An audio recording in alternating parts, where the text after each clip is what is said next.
Happy New Year, YouTube. Bill Falconer with Falconer Custom Rods, bringing you today one of my favorite topics, the Throop Tiger Wrap, sometimes also called the Holo Wrap or Holographic Wrap. Developed by West Coast rod builder Scott Throop.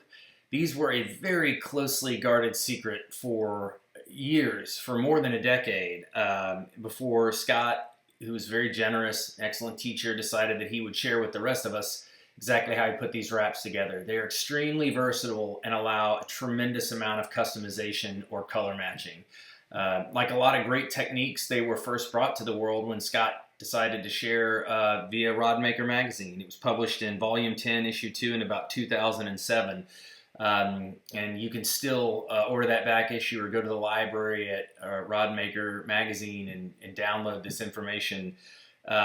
Essentially, these wraps take advantage of what we call an optical illusion called the Moire effect, and it's where you have parallel lines. Here you can see it actually wrecking a picture of a striped shirt, but we're going to use, it's these close parallel lines that create gaps you see through that make the colors change and give the illusion of movement that we're going to capitalize on. And so many thanks to Scott Throop and RodMaker Magazine for teaching us all how to do this. So to understand the mechanics, how these wraps work, essentially you're going to wrap a base layer of threads one direction. In this example, we're going to use 3 threads. You're going to apply some coats of finish, and then you're going to rewrap the same number of threads the other direction and remove all but one thread. What we're going to end up with at the end is this gorgeous tiger wrap. So I'll walk you through all the details and we'll do it step by step, but that's a high level overview of where we're going. So a couple of things to think about before we get started. In terms of color, your finished wrap color is influenced by your base layer, but is predominantly determined by your top layer thread.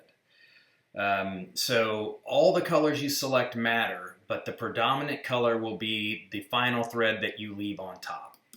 The movement or depth that you get, which is really hard to capture, but the amount it changes colors and seems to be moving, is determined entirely by the number of coats of finish you apply to your base wrap before you complete your over wrap. And then finally, the pattern you get or the shape is determined entirely by your burnishing technique. And I think where some people miss is it's your burnishing technique on your base layer as well as on your top layer. So what are we going to need to do this well? Well, it's obviously a thread technique, so you need high quality thread. For this wrap, we are going to be using 2 different spools of size A Fuji Ultra Poly. One is Ultra Poly and one is no CP. So size A no CP in color 21, which is a very light blue. We're also going to be using Ultra Poly size A in color 16, which is a violet or dark purple. And then for our accent color, we're going to be using Hytina USA Aurora Metallic in Aurora Black. And the combination of these 3 things are going to give us what we get. I did not choose these threads by accident. Note that we have a very light colored thread that's NCP and won't wash out. We have a very dark thread in the purple, and then we have the metallic, which happens to be color changing, that will add some accent. They're all size A. We're going to use them for both the base wrap and the over wrap. And it's critical that we have a high degree of contrast in our colors. So at least one very dark and one very light color. We're also going to need some high quality finish. Here I'm using Gen 4 regular high build. You can also use the original high build flex coat. Both work extremely well. And then you'll need all your other tools, a way to level the rod, cigarette lighter, some tweezers, some brushes, some razor blades, you know, fix your fuzzies and everything else. If you want to understand this process, watch my other video on how to finish butt wraps. And obviously it's a luxury if you can have an excellent piece of equipment like this flex coat motor that'll turn at 200 RPMs. So before we get started, we're obviously going to wash our hands. I love this stuff. Grip clean, one of the best things. So wash your hands really well before we get started. All right, so let's get started. What I have here is a piece of scrap blank, and I've just glued on a piece of EVA and a winding check to simulate a grip, just to make it easier for you to follow. So what I'm doing here is I've got all 3 threads loaded in my lathe, and I'm pulling on each one individually, and I'm getting the tension exactly the same.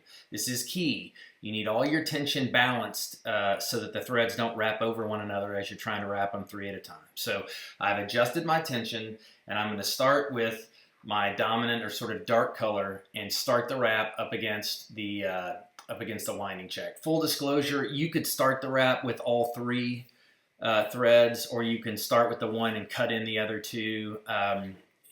It often doesn't matter, but in this case, I'm going to start with my the thread I'm going to keep in my final top coat of my overwrap, and then I'm going to cut in the other 2 threads, which will be permanent in this base wrap, but will be my sacrificial threads in my overwrap. So all the normal things you do to get a wrap started here: keep it nice and straight, keep it packed, and we're going to trim off this tag end here in a second and keep wrapping forward.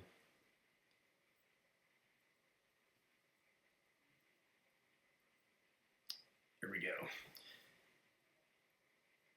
So now we can begin wrapping. You can see this. You can see why this is a scrap blank. It's not very straight. It's got some wobble to it, but it'll be good enough for the video. I'm going to wrap about 1/4 inch. I think you just want to be mindful of how long your starting wrap is and your ending wrap is, because you'll be doing tie-off wraps over them later. So now I'm going to pull my 2 threads that are going to add to my purple here, and there's a lot of ways you could cut them in. You could slide them under, you could wrap them around. There's lots of ways to do this. I think the key here is, see how I'm putting, you want your dark thread and your light thread far apart, and you want your metallic, if you're using it, in the middle. And the reason why is the metallic thread with a core that's wrapped with filament has some texture to it, and it will climb up on the other threads much more easily than a smooth nylon or an OCP thread. And so if you're going to use a metallic like I'm using here, keep it in the middle. And then you always want to keep your lights and darks far apart from each other for contrast purposes. So if I was using 6 threads here, which is a lot, I would still have my darkest thread to the left and my lightest thread far to the right. And now I'm just going to start smoothly wrapping. And you can see Renzetti makes this very, very easy. And I'm going to go ahead and trim my tag ends. I'm wrapping by hand. I'm using both hands kind of off camera, and I'm just rotating very, very smoothly. You don't have to go fast, and you can see I'm able to easily burnish and move the threads. So in terms of thread tension, much less tension than you would use for a guide wrap or a tie-off of a butt wrap, but not so much tension, not so loose that it's loose and sliding all over the place or climbing over each other. But you can see I'm slowly moving the rod. We're wrapping obviously from left to right, and I'm keeping my wrapping point the same, and I'm actually moving my rod. Oops, see, I had a little bit of an overlap. Got to back up, straighten that out. That's the whole key to these wraps on both the under wrap and the over wrap, is that they have to be smooth and even and perfect. And see, I'm just burnishing to make sure, and it evens right out. See how it looks uniform and perfect again? And the camera's already given us a little bit of Meyer effect, the optical illusion just from these parallel threads on camera. But you don't need to burnish too much as you go. I'm just checking to make sure that I don't have a mistake. One of the things that's kind of cruel about these wraps is the entire effect is created by the consistency of distance between threads. And so any inconsistency of difference is very apparent, and flaws just jump off the screen at you. So if you make a mistake on these, they look awful. And you can tear off your top wrap if you make a mistake there, but your butt wrap or the under wrap here, you can't, the bottom layer. So you got to make sure it's perfect and flawless. And notice I'm not going too fast. You can sort of see the masking tape on the right spinning around, just kind of slowly and evenly maintaining a very steady speed and keeping very even tension and keeping the wrap very, very even. Now, every once in a while, I'm going to accidentally, if you watch right at the juncture of the thread where it's going on the rod, I will occasionally make a mistake like that and overwrap, and the threads start to separate and go over each other. No problem. Just back up. Renzetti makes it real easy. Just back up a little bit and make sure you get it right. And don't let the threads twist or change positions at all. And then you kind of pack it back in place. And you can see, once again, we're moving really smoothly. The tension is pretty light. It stays in place, but it's easy to move and burnish the threads, and that's going to be critical because that's how we're going to get our pattern, right? So, overlapped a little again there. I'm gonna have to see where it's overlapped and it's not perfect. I'm gonna need to back up, reverse tension, get it right, and go forward again. And go slow. Do that as many times as you can. These wraps will not tolerate a single mistake. So if your thread is climbing, if you're having trouble getting a smooth wrap like this, check to make sure your thread tension is very consistent, that all three colors require about the same resistance to pull off the spool. Also, again, put your metallic in the middle if you can, and it makes it easier if you use all the same size threads. So I'm going to do a second video about advanced tiger techniques, and you can use different size threads like D and A and C together. But again, it does tend to make it harder. It's easier for the threads to climb, makes it harder to burnish, etc. So keep it simple until you've got it mastered. Use all the same size threads, in this case size A. Go really slow. Whoop, I overlapped again. Just got to pay attention. And notice that I'm moving the rod. You could see the fore-end when we started, and now you can't even see that EVA grip I glued on. The wrapping point has stayed the same, but I'm slowly moving the rod from my right to my left as I wrap. And so once we get down here to about 1/4 of an inch, or even whatever length you decide, even with the wrap you started with of just purple, we're going to go an extra wrap around from the measured point. We're going to cut our 2 threads that will eventually be our sacrificial threads on the overwrap, keep our purple, our main thread, and I'm going to start to wrap over them.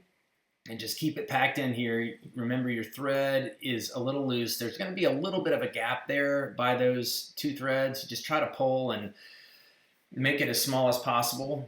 None of this will really show. It's going to be wrapped over. We'll put in our tie-off loop, excuse me, and I'm going to wrap a little further, and then I'm going to trim these threads one at a time at kind of a flat angle so we'll be able to wrap over them real easy.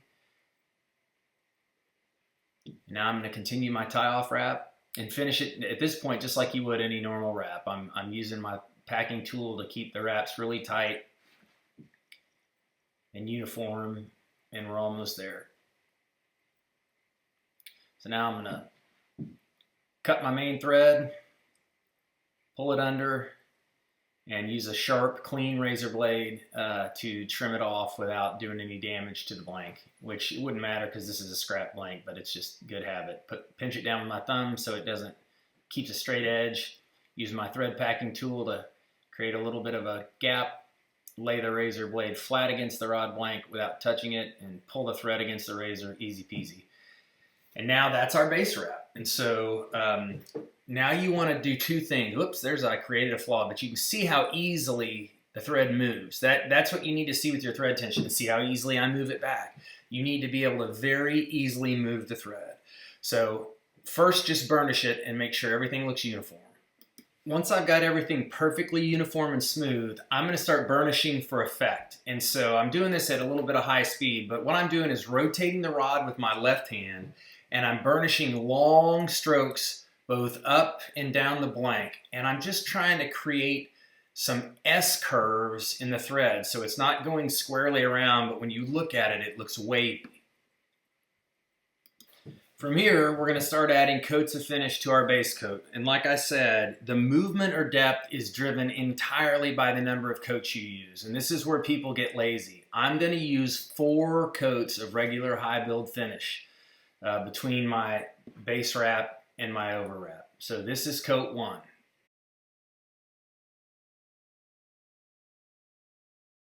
Once it's on and bubble free and level, we're going to put it in the Flex Coat 6 RPM turner and let it rotate. And we're going to wait. We really need to wait 4 to 6 hours before the next coat. So let's tie some flies and refill the fly box while we wait for our first coat of finish to get ready. Once that one's dry enough, we're going to level the rod, put on our second coat of finish, and then we're going to wait.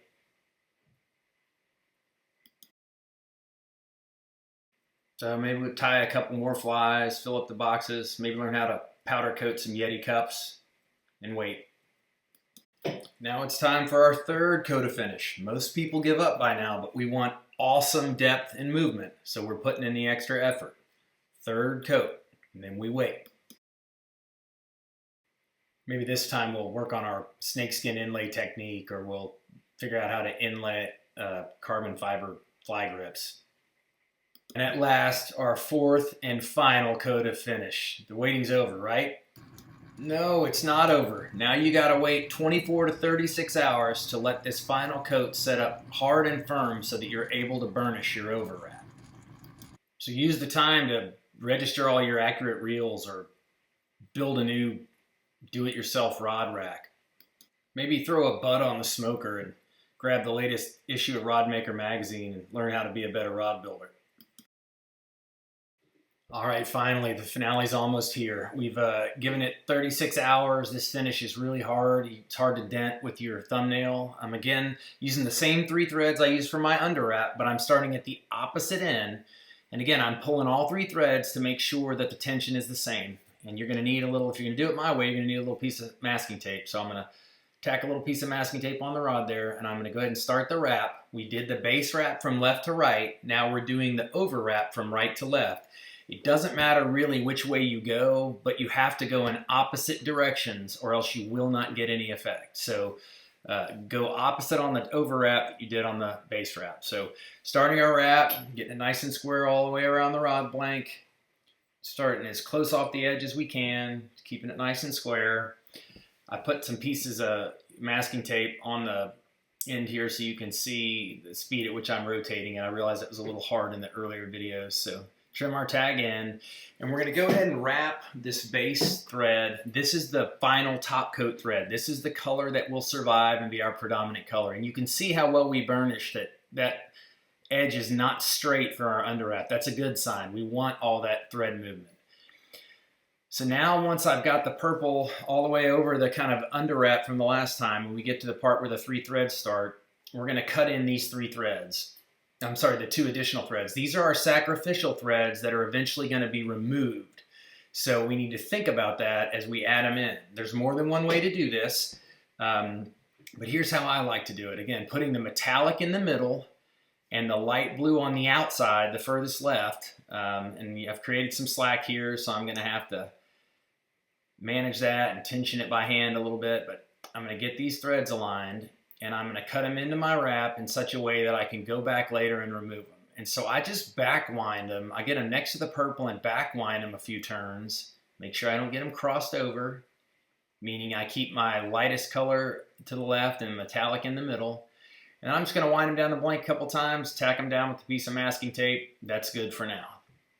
So now that may be a little sloppy, and that's okay. I'm just going to tighten it up here, use my burnishing tool, make sure I'm, and again, just like it can be hard to tie it off when you go from 3 threads to 1, when you suddenly go from 1 thread to 3, it changes your angle, and these first couple of wraps can be a little tricky. Just go slow and make sure they're perfect. You cannot have thread climbing on top of each other, and you cannot have big gaps. Anything that's not completely sort of symmetrical and even is going to just show really dramatically. And the reason why that is the whole Moire effect is driven by the consistency of lines, a consistent distance apart that creates the optical illusion.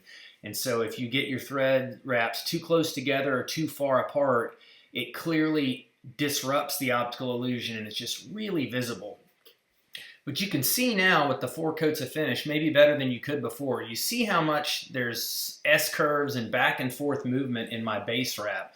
I'm looking to the left of where I'm wrapping at the part that I haven't wrapped over yet, and you can see how you're getting all that movement, and the thread does not evenly go around the blank. That's what we accomplish with our burnishing with that underlayer. So now we're wrapping a very smooth, very even layer, the same as we did on the underwrap in the overwrap. And Murphy's Law, everything that can go wrong will go wrong while you're on camera. And I actually had some thread from my 8-thread carriage start to get tangled in these 3 threads and start riding up. So I'm having to reach over across off camera and resolve that. And now I've got the threads got a little twisted. You want to just make sure they don't twist. You're going to have to go back and remove these 2 sacrificials. You got to keep them like a flat, even ribbon and keep them all in the same place. So my light blues to the far left, my metallic, Aurora metallics in the middle, and my dark purples to the right. Make sure they stay that way. If they cross over at any point in this wrap, you're going to have problems. And you can see so far, very even, very uniform, very smooth. Again, my tension is light. so I can easily burnish and move threads, and I've let the finish set up really hard. If you try to go too soon and do this wrap, and your finish from your under wrap is soft at all, you cannot burnish, you cannot correct. Now there I kind of over wrapped. I accidentally the threads climbed a little bit, so I'm going to go back and carefully correct and make sure I don't have too big a gap. Yep, I got a purple sticking up proud. Let's see if I can burnish it down. Yep. Okay, it goes right back down, so I'm okay. If you have any imperfection like that purple sticking up, you got to back up and fix it, or it's going to look awful in the finished product. So make sure you go slow and you are OCD about how perfect you get this. Again, very even, very uniform. All the threads are laying flat, nothing's sticking up. Also, no big gaps. Sometimes you get, oh, there's a little bit of a purple sticking up. You see that? Let's see if I can get it to, yep, burnishes right back down, so that's good. If it didn't, I would have to back up and fix it. And now I'm just trying to center the camera a little bit, I realize, and you can see the rod, the thread wrapping juncture is staying the same. I'm slowly moving the rod from left to right. You see the foregrip starting to come into view here as I move. That's how I like to do it. You can try to travel your thread carriage if you'd rather, do however works on your lathe. But this works really well for me to just be able to move. Oops, just overlapped a little bit there, but got away with it. You just go slow, and if you get a problem, you back up, but definitely fix it right at the point where you're wrapping. If you realize once you've wrapped down the rod 2 inches that you've got a problem, back up the rod. It's very hard. It's feet of thread you got to remove and back tension to correct it. So just go slow and get it right.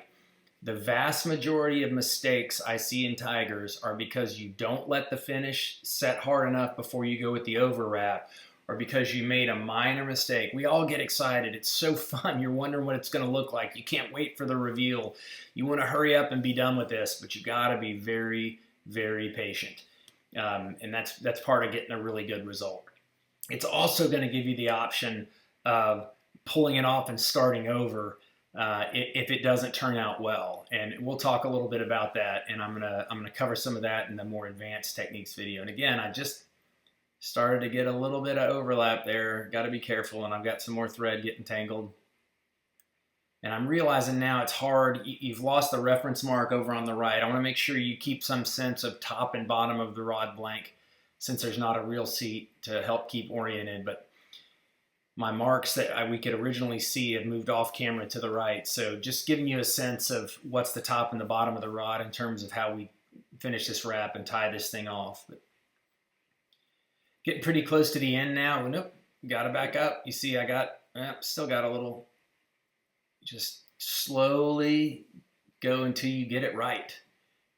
It will not tolerate any mistakes or thread climbing or overlap, so be very picky. You see how even and consistent and uniform the wrap is across the whole distance. That's the whole key to these wraps. Oops, overwrap there a little bit. Okay, now once I get to where all 3 threads are kind of meeting the point where I hit my under wrap or my kind of tie off wrap, I'm going to go to the bottom of the blank, go 1 extra turn. Now I'm going to pull my metallic and my light blue, which are my sacrificial threads. They're the ones I'm going to get rid of. And I'm just going to cut them and back up 1 wrap and start to wrap over them with my main purple thread that's going to remain. And I do tighten my tension on the purple a little bit here to more like what you would use for guide wraps. I'm going to go twice over the sacrificial threads that are going to come out. And now I'm going to start pulling them back to the right so that I'm not overwrapping them anymore. And I'm just closing the gap and keeping things burnished and just make sure they don't get kind of entrapped or caught up in it. I can change my angle now that I'm back to wrapping 1 single thread. And I'm going to keep packing back towards the wrap, make sure I get a tight tie-off wrap. And pretty soon here I'll put in a tie-off loop to help finish the wrap.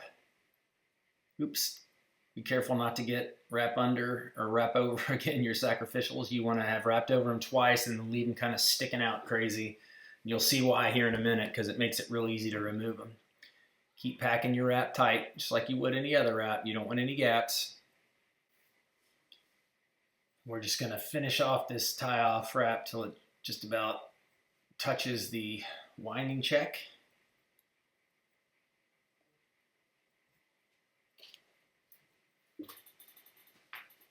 And we'll be done.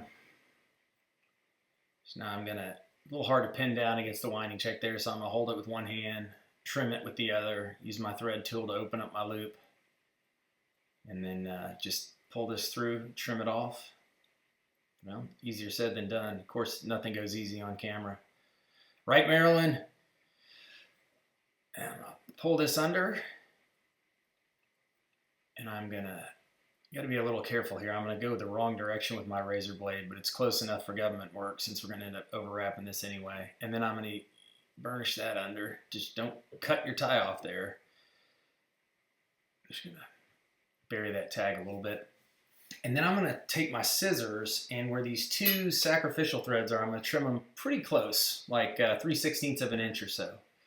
And perhaps the most critical step. So looks good and even, and now we're gonna do some burnishing. And again, like the first time, we're gonna do two types. Now I'm just getting things good and even.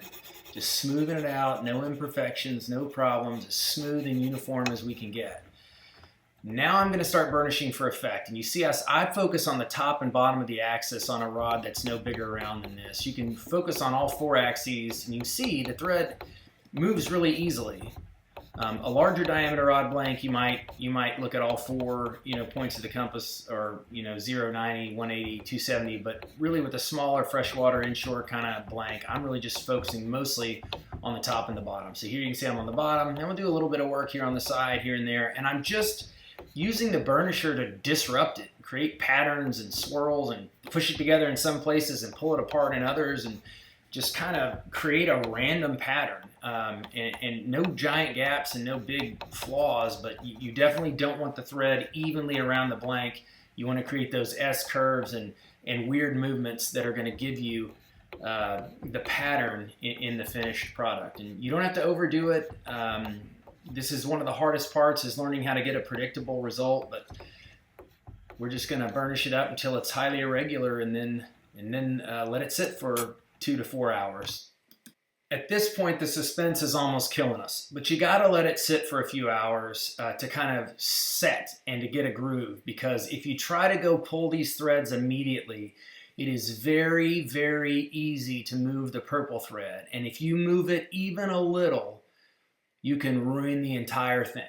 So I've just taken the piece of tape off that was holding my sacrificial threads down, and I'm slowly unwinding the rod.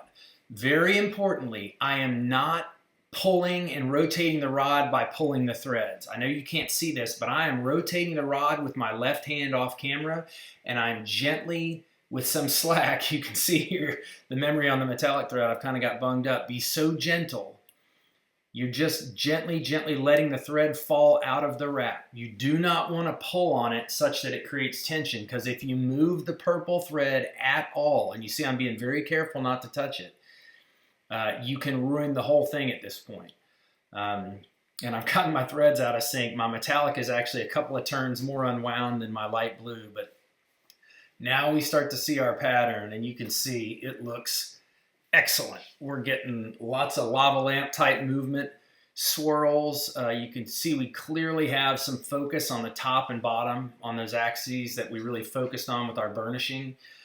And I can already tell we're getting some really, really good movement. Those 4 coats of finish between the underwrap and the overwrap have clearly paid off.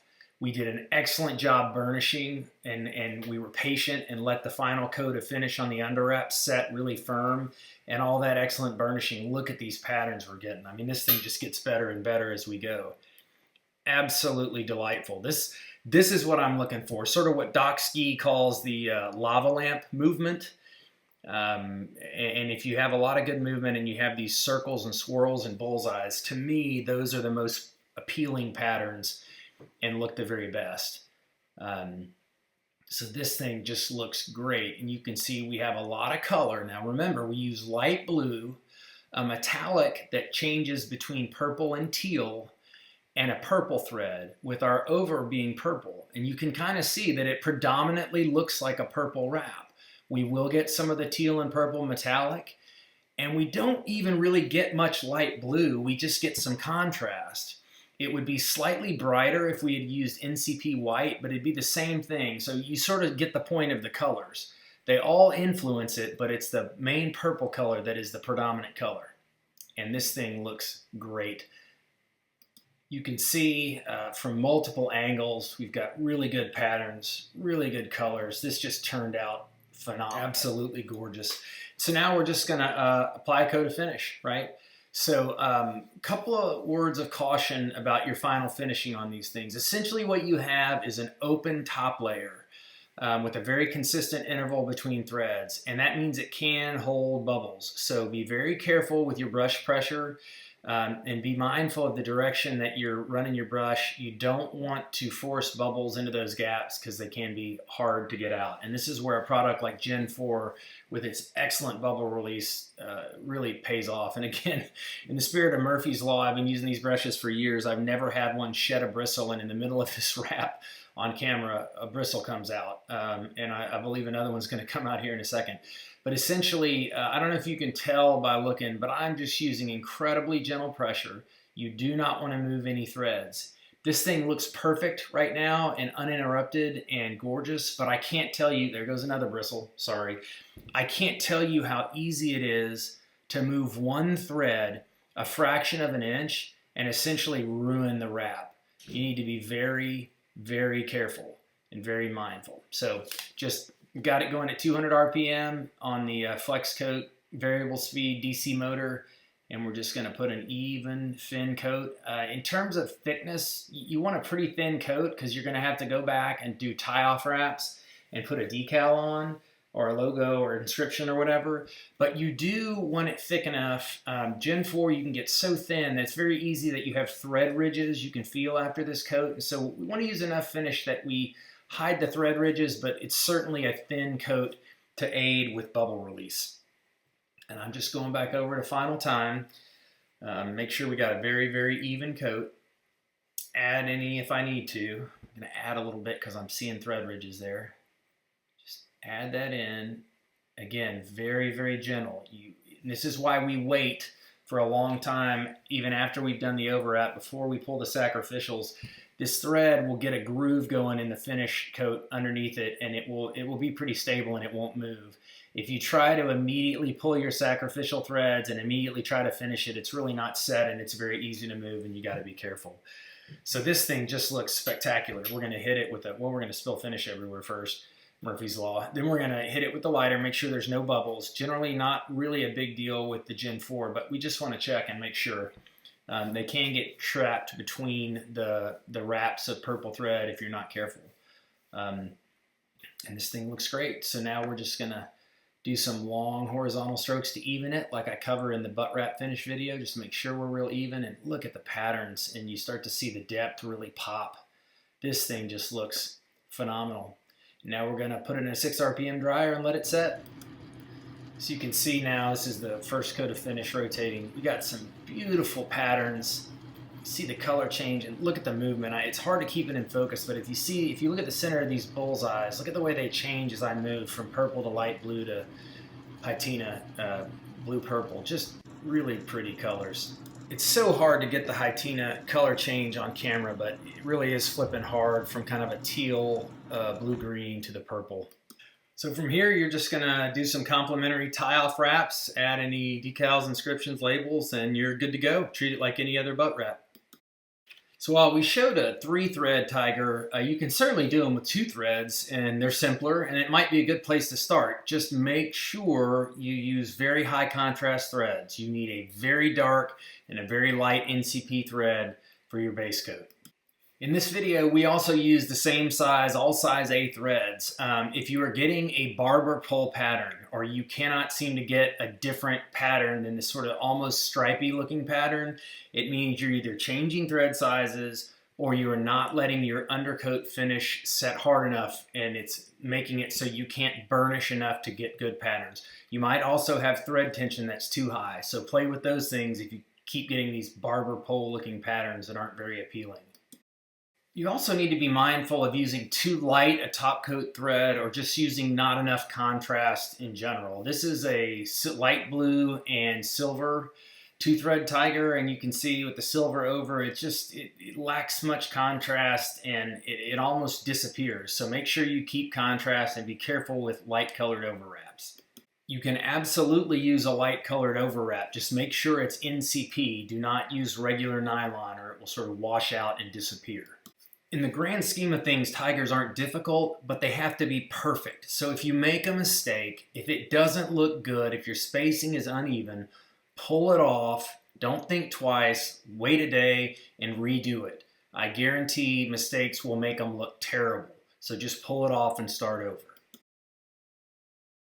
And finally, don't be afraid to use subtle colors and earth tones. You don't have to use bright, vivid colors all the time, but you do have to make sure that you maintain contrast. And no matter how subtle you go in your coloration, make sure you have a good contrast from darkest to lightest colors. So thanks so much for watching. I hope this was helpful. Please like and subscribe and stay tuned for some more advanced tiger techniques and tips and tricks. Thanks.